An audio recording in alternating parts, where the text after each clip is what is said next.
কুরাসাওয়ের মধ্যে যেন ব্রাজিলকে খুঁজে পেয়েছে জার্মানি। প্রথমবার বিশ্বকাপ খেলতে আসা দলটাকে রীতিমতো শাসন ও নির্যাতন করে ছাড়লো 4 বারের বিশ্ব চ্যাম্পিয়নরা। ব্রাজিলের আজীবনের কলঙ্ক সেই বিখ্যাত 7 আপের স্মৃতিকে আবার বিশ্ব মঞ্চে জাগ্রত করে ছাড়লো ঘাতক জার্মানি।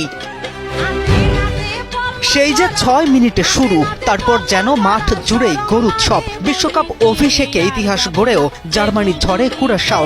ভাগ্য যেন নিয়ে গেল দুর্ভাগ্যের দরজায়। হিউস্টনে অনুষ্ঠিত ম্যাচে 4 বারের বিশ্ব চ্যাম্পিয়নরা শুরু থেকেই আধিপত্য দেখিয়ে এগিয়ে যায় 6 মিনিটে। মিডফিল্ডার ফেলিক্স এনমেচার গোলে ম্যাচের প্রথম লিড পায় জার্মানি। তবে 21 মিনিটে বিশ্বকাপ ইতিহাসে নিজেদের প্রথম গোলের দেখা পায় কুরাসাও। বক্সের ভেতর থেকে লিভানো কোমেনেন্সিয়ার বাঁ পায়ের শট ঠেকাতে ব্যর্থ হন ম্যানুয়েল নয়ার। গোলের পর জন সিনার বিখ্যাত ভঙ্গিতে উদযাপন করে আলোচনায় আসেন কুরাসাও ডিফেন্ডার। সমতা বেশিক্ষণ স্থায়ী হয়নি। 38 মিনিটে কর্নার থেকে হেডে গোল করে জার্মানিকে আরও এগিয়ে দেন নিকো স্লোটারবেক। প্রথমার্ধের যোগ করার সময়ে এনমেচাকে ফাউল করলে পেনাল্টি পায় জার্মানি। স্পট কিক থেকে গোল করে ব্যবধান 3-1 করেন কাই হাভার্টজ।